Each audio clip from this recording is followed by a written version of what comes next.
Access to Democracy is made possible by donations from the following organizations. Thomson Reuters, a global company with expertise and insight to unravel complex situations in the areas of law, tax, compliance, government, and media. Their worldwide network of journalists and editors keep customers up to speed on relevant global events. Thomson Reuters, The Answer Company. Crutchfield Dermatology, a full-service treatment center and Medi-Spa in Eagan. Their goal is to help you look good and feel great with beautiful skin. The Minnesota Twins are looking forward to another great season in 2023, led by the return of All-Stars Carlos Correa and Brian Buxton. With the return of numerous players who were injured in 2022 and some new acquisitions, another division crown and a return to the World Series are in their sights. Established in 2007, 45th Parallel Spirits was among the first 50 micro-distilleries in the United States. Based in New Richmond, Wisconsin, all aspects of production occur at our facility. If you're interested in visiting and learning more about the 45th Parallel Distillery, please check our website and plan a visit to tour our facility and taste our spirits. Truestone Financial, with locations in Minnesota and Wisconsin, has proudly served its members since 1939.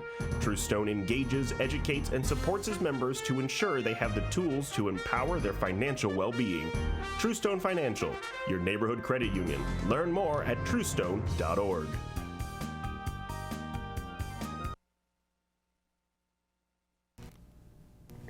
Hello and welcome to another edition of Access to Democracy. I'm your host, Steve Francisco. It's a pleasure to welcome back to our studio today one of my favorite guests, David Schultz, Professor David Schultz from Hamline University and the University of Minnesota Law School, my alma mater, and yours too, I believe. Yes, correct. And we are going to have a great discussion. There's so much to talk about today, yes. David, so let's jump right into it. Excellent. This week we have seen really an unprecedented event happened in Washington, D.C., that for the first time in U.S. history, a Speaker of the House of Representatives has been ousted in a vote.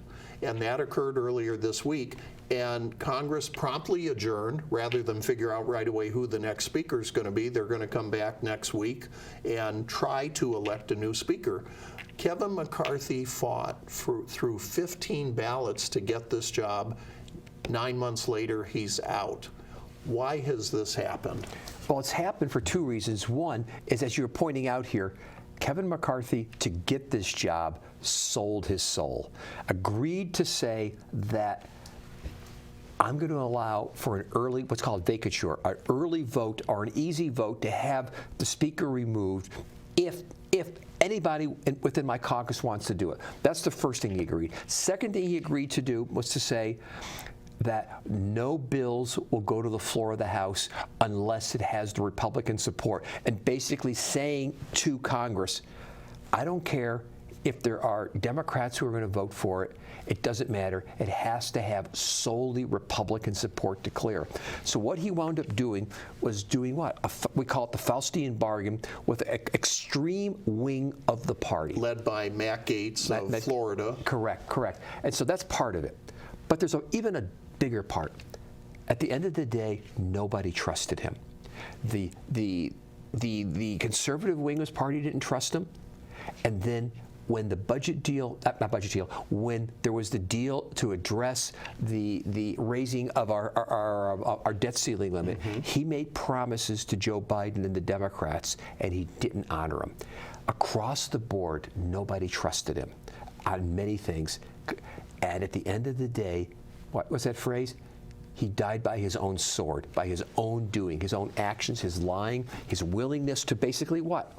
Sacrifice the House of Representatives and the United States government, and maybe the United States, for his own ambition to be Speaker of the House. David, we've heard some Republicans have made the comments to the effect of, well, the Democrats could have saved Kevin McCarthy had some of them crossed party lines to vote for him to keep his job. As it turned out, the final vote, all the Democrats stuck together to vote to vacate the chair, and he was out. And 8 of his Republican members left him in a House where he only had, what, a 5-vote majority? Correct. One of the slimmest majorities that you could possibly have, and he lost 8 of his own people. But now you're hearing some Republicans blaming Democrats for not keeping McCarthy as Speaker. What do you make of that? there's really no reason why the Democrats should bail him out. One, they couldn't trust him. Again, he consistently lied to them. He was unwilling to work with him or with the Democrats on lots of things. In part, he fueled, or I don't know, maybe he put gasoline on the already polarization that was in the House. Why should the Democrats bail him out? Because he did nothing to reach across the aisles to work with him for what, the 9 months he was Speaker of the House? They really owed him nothing. When I worked on Capitol Hill as a staffer back in the 80s, 90s, we understood pretty clearly it was not the job of the minority to elect the leadership of the House. That's the job of the majority party, isn't it? It is. It is. In my intro American politics class, when my students say, well, they'll raise their hand and say, who has power in the House? And I'll say, it goes first to party, then it goes to seniority, and then we can make some other divisions there. But I say, it's about party government. It's the job of the opposition to be what? The opposition. To be the loyal opposition to check.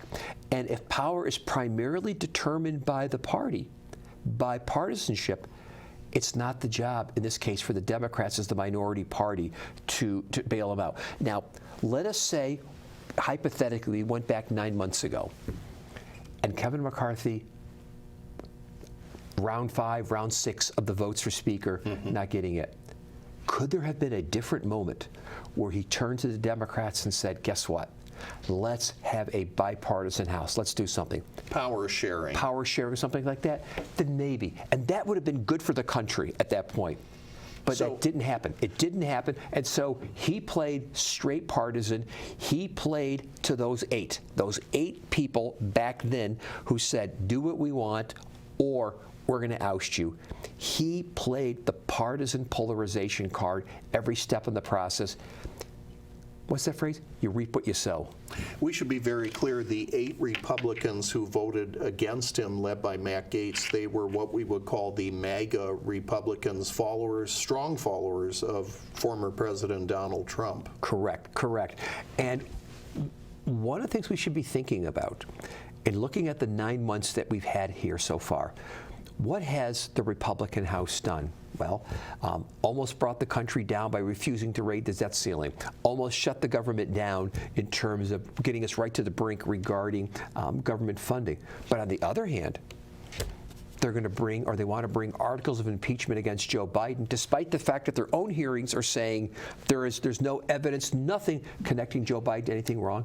And for the most part, what we're learning, what we're seeing is that, and especially among the MAGA people, they don't want to govern.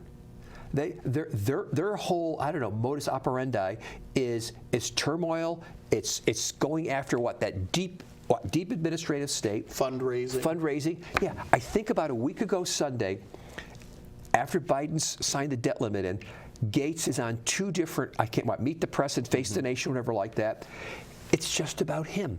It's not about the country. It's not about him saying, guess what? We say, we did a good job. Let's move on. Let's solve this, debt ceiling problem later on or something like that. It was about him. So the Republicans are engaged in a struggle to figure out who's going to be the next Speaker of the House. They still have this slim majority. They're going to be convening next week. By the time this show airs, in fact, we may know who the next speaker is, but that's not guaranteed that we're not going to be able to avoid what we saw happen in January when it took Kevin McCarthy 15 ballots to get elected. Correct. So a number of names are up. I was going to throw one other thing. And while they're doing that, the House of Representatives can't do any work. And that's important to understand because the deal on the budget was 45 days. Right. A continuing resolution to keep the government open. Right. The clock is ticking. And the more they are churning and burning, trying to find a speaker, the important business doesn't get done in terms of everything. But again, we're now down to probably by the time this show airs, we're 30 days. 30 days. Yeah. That's a problem. So some of the names that have been mentioned, Scalise of Louisiana, who is the majority leader in the House, Jim Jordan of Ohio, chairman of the House Judiciary Committee. They elected an interim speaker, McHenry from North Carolina. His name has been put out. Even a Minnesotan has been put out, Congressman Tom Emmer, Correct. who is well regarded, I understand, by many in the Republican conference. How do you think this will shake out? Do you have a prediction about who's going to be the next speaker? There's a great Yogi Berra line. The future is hard to predict because it hasn't happened yet. If I were going to bet right now, maybe Scalise. But this is a hard one to call because he's also dealing with a serious illness, isn't he? Which he is, yeah. I believe he's got a terminal illness or something like that, and we don't wish that on anybody, of course. And that could affect it. But the thing is, he's not endeared to those 8. They don't trust him. They don't trust him here. Trump has endorsed Jordan, and this is going to be an interesting test to see what impact that Trump's endorsement really has. But also, for people who know Jordan in Congress, he's not well liked by a lot of people. So I don't know. I mean, for me, I think it's Scalise. My outside bet, Tom Emmer. Interesting. Even though Tom Emmer has said he's not interested. Who represents central Minnesota. Correct. Yeah. He could very well be the compromise candidate. But again, we don't know. We don't know at this point. But I have to say, somebody with a name like Patrick McHenry, that's a great name. Yeah, we'd agree on that. Let's shift our focus, if we could, to what's going on in the U.S. Supreme Court. This past term of the court has really shaken things up and has changed Americans' attitude toward the court. Correct. Recent polling that we've seen is that approval of the U.S. Supreme Court has reached sort of record lows in recent months. My question for you would be, how have we gotten to this point where so many Americans are view the Supreme Court with skepticism or outright opposition to the way they're doing their job? How have we gotten to this place? Yeah, I think there's 2 or 3 answers to that question. I don't think there's one single one. One of them is the fact that increasingly, but especially I think for the Republicans presidents, they have made it very clear that they're going to appoint justices to overturn precedents, that they want to use the court as an instrument of let us say, politics and policy making. Roe versus Wade, the Dobbs decision. Exactly. And the court has responded by doing that. The court has acted not as a neutral court respecting precedent, even if it disagrees with it, but supposed to respect precedent. But as I say to my students, they oftentimes look like politicians or policymakers wearing robes at this point. I think that's part of it. But the other part is that we're now increasingly getting stories about Justices Alito, but most importantly, Clarence Thomas, who are acting not as judicial neutrals, but are really maintaining partisan activities. We're, of course, seeing the stories about Thomas taking, quote, gifts from friends. We're talking about luxury vacations, rides on private jets. Right. But we're also hearing him speaking at partisan fundraisers at this point. This is hardly the kind of stuff that you expect in terms of neutrality. And we're also finding out that on some cases in which he or his wife were involved or knew people, not recusing himself. And so we're getting to the point where people are looking at it saying, hey, we thought you folks were supposed to be neutral. The deck is stacked. The deck is stacked, you know. Yeah. Remember when Justice Roberts was appointed at his confirmation hearing, he said, my job is what? Not to pitch and bat, but to call balls and strikes. Right. Increasingly, it looks like some of these justices are what? They wanting to pitch and bat.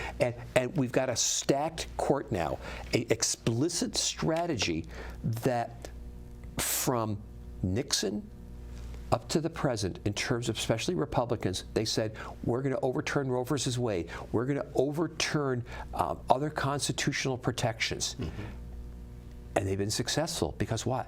6-3. Yeah, very interesting. So when we talk about this issue of justices accepting vacations and private jets and things such as this, we really get into the issue of judicial ethics, don't we? Correct. And Judges and lawyers, one of the canons of ethics, and I know you've taught legal ethics right. as a law professor, and I was a law student, took it. One of the canons, an important one, is you are to avoid the appearance of impropriety. Right. Not just comply with the letter of the law, but to avoid the appearance of impropriety. Does Congress have the power, given the consideration that we have three co-equal separate branches of government, does Congress in fact have the power to legislate an ethics standard for the court, even if the court chooses not to? Yes, the answer is yes. I know Justice Alito testified recently and says you can't do that. But listen, Congress has legislated the Ethics in Government Act for the executive branch, and nobody is going to say that the Congress can't do that. Yes, we have separation of powers, but we also have a principle called what? Checks and balances. And nothing in the Constitution precludes Congress from affecting the jurisdiction, the structure and size of the court. In fact, the Constitution gives Congress the power to create those courts, doesn't it? Exactly, Yeah. subject to some restrictions, but for the most part, it has broad authority to do so. So in my opinion, and again, I've taught constitutional law for 25 years, there's nothing that would prevent Congress from saying, in the same way that they have passed an Ethics in Government Act for the executive branch, to say there has to be an Ethics in Government Act for the judiciary. I want to ask you about, we're talking about the Supreme Court. There was one decision that came out this past term that really was quite a surprise to people. Correct. It was Alabama versus Milligan, which was a 5-4 decision overturning an Alabama redistricting plan that would basically, the Supreme Court said it was a violation of the Voting Rights Act. I believe 1965. 65 Voting Rights Act, correct. Yeah. And they said, here you have a situation where 27% of the population of Alabama are black Americans. And yet, out of the 7 congressional districts, only 1 is composed with a majority black population. Right. So the court said that's not acceptable, and that they needed to create a second of the 7 congressional districts. Were you surprised by that decision, in which Brett Kavanaugh, I think, became the key justice who went with the liberals on the court to throw out the Alabama redistricting plan? Yeah, I was surprised. Almost all of us were surprised that at the end of the day, the Voting Rights Act, however by a thread it's hanging, is still hanging, and it's doing something. But what's even more interesting now, or maybe just as interesting, is that after Alabama was told to go do this, they did another districting plan with only one, what we call majority-minority district. And finally, lower courts are coming back and saying, no, we're serious. What I really hope, if this case actually goes back to the Supreme Court, I hope the Supreme Court comes and says, no, we really meant this. Right. But what's happening is that states like Alabama and Mississippi and Texas, after the Roberts Court has gutted the Voting Rights Act, they're testing the court, testing its resolve. And I hope on this one the court says, no, we really meant it. You are going to do this. There was a decision. All of this comes after a decision a few years ago, famous case Shelby County versus Holder, in which basically nullified the pre-clearance provisions of the Voting Rights Act. The state of the law up to that point was certain states that had a history of discrimination in registration and voting, particularly affecting minority people living in those states. The court abolished what was called pre-clearance, where when they drew maps setting out legislative boundaries, they had to get to the Department of Justice to sign off on that. Correct. And the court said, we're getting rid of that. One of my favorite quotes, I want to read this real quickly.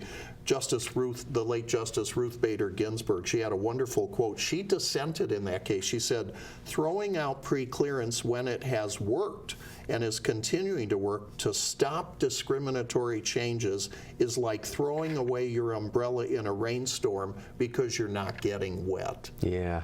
So aren't these cases really, really important to our future of our democracy and protecting democracy if we allow legislative bodies to say, hey, we can do what we want, and basically excluding themselves from judicial review? You're absolutely correct. the whole thing that the Voting Rights Act did was exactly as Ginsburg pointed out. But the majority, the Justice Roberts' opinion said, well, we don't need the Voting Rights Act anymore because we're getting parity in terms of black and white registration, and states aren't trying to basically do anything bad anymore. And what Ginsburg had also said, and what Kagan had said, well, the reason why it's improving, the reason why states aren't doing it is why? Because of the Voting Rights Act. We're watching them. We're keeping an eye on them. And so as soon as Shelby County came down, what happened? Texas, Mississippi, Florida, Alabama started enacting discriminatory... Reverting to past practices. That's right, right. Yeah. So much for the theory that the Supreme Court had in the case where they said, we're in a post-racial society. We don't have to worry about this anymore. God, I wish we were. We wish we were there, but the reality, when you look at it, is we're not. When you see legislators drawing boundaries that, let's be very frank and blunt about it, disenfranchise people. Oh, yeah. If we live in a Democrat country and people don't have the right to elect the people that they want to represent them because of the way boundaries are written, you're effectively disenfranchising people. You're exactly correct. And if we think about what might be the single most important right in our society, the right to vote. Absolutely. That's the right that determines every other right. Because if you don't have a seat at the table, you don't have a seat. And we should be clear, too, when we talk about redistricting is actually a more subtle form of discrimination compared to some of the past practices. The states we are talking about that were subject to preclearance also used to have literacy tests, poll taxes, things that were not designed to expand the franchise, but to restrict it. Yeah. I remember at one point when Thurgood Marshall was still on the Supreme Court, and there was a case involving the city of Richmond that wanted to have special programs to help people of color. And the court struck it down, and he pointed out and said, this is Richmond, folks. This used to be the capital of the Confederacy. He said, we can't forget the fact of what? We were a country born of racism. We had a civil war. We had Jim Crow. It's unfortunately not over yet. Now, is there going to be a future society where we get past race? I hope so, but we're not there yet. You would hope we get there because American democracy, it's a work in progress. Yeah. The phrase I want to use is that this court says we have to be race neutral. I think this current court is race oblivious. Interesting. We're down to about the last 5 minutes. I want to touch on former President Donald Trump's legal predicament right now. He finds himself facing 91 criminal counts in various courts in Georgia for election interference, a case in Washington, D.C. involving the handling of classified documents. There are new news reports out that he hasn't been charged with this, but new reports that, if they're correct, suggest he may have shared very sensitive national security information with a guest at the Mar-a-Lago resort, his home. So my question to you, David, the fraud trial going on in New York where judges actually imposed a gag order after the former president attacked the judge's clerk on social media. How much legal jeopardy is the former president in right now? And do you think that he will comply with this limited gag order, or is he going to find himself facing contempt of court charges? Yeah. Well, first, he's facing a lot of legal problems across. He's got, again, 91 criminal counts across 4 jurisdictions, plus the civil cases. The case that's going on in New York right now is a civil case at this point. I've read all the complaints. Obviously I'm not in the jury box, but I've read the complaints and looked at what evidence like that, what we have out there so far. He's facing real serious legal problems at this point, and I would not be surprised, even though he's entitled to the presumption of innocence until proven guilty, I would not be surprised if he gets convicted on at least some of them. Again, don't know, or whatever. But now, the one in terms of New York with the contempt order, I don't think Donald Trump can contain himself. I think at some point he's going to violate that order and the judge is going to come down hard on him. The other thing that people didn't catch this past week is that it's a fraud trial.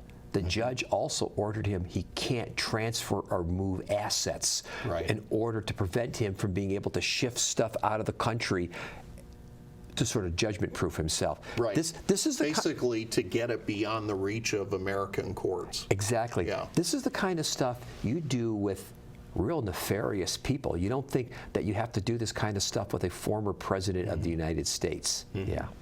And just the whole tone of it, you know, he is right now as we speak in early October 2023, he's the leading candidate, if you can believe the polls, of the Republican Party to be their nominee for president next year. Now, the former president has been asking the courts to basically move calendar dates around for trials and various things involving his legal situation because he's a candidate. Is that a fair thing to do? Should he be allowed, should judges give him that leeway to change trial dates simply because he's running for president? No.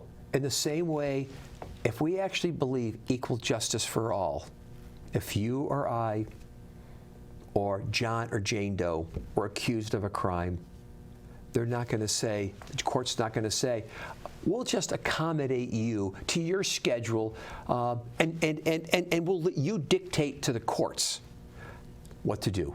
No, they shouldn't. If we're talking about equal justice for all, he gets treated no differently than anybody else. No worse. No worse, but no better. No better. But equal justice. Equal for justice. And remember, he's partly trying to do this to what?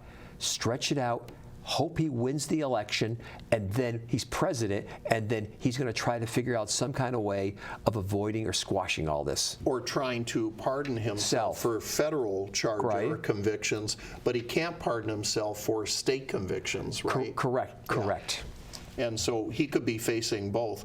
But this process is going to be playing out over the next many months, and certainly through the high points of the presidential election campaign. We've never seen anything like this. That's why today's show is unprecedented events in law and politics. So. Yeah, across the board. The presidency, the Speaker of the House, the Supreme Court. What's that phrase? May we live in interesting times. And we certainly do. Professor David Schultz of Hamline University and the University of Minnesota Law School, one of my favorite guests always. Thank you for joining us. My pleasure. Thank you.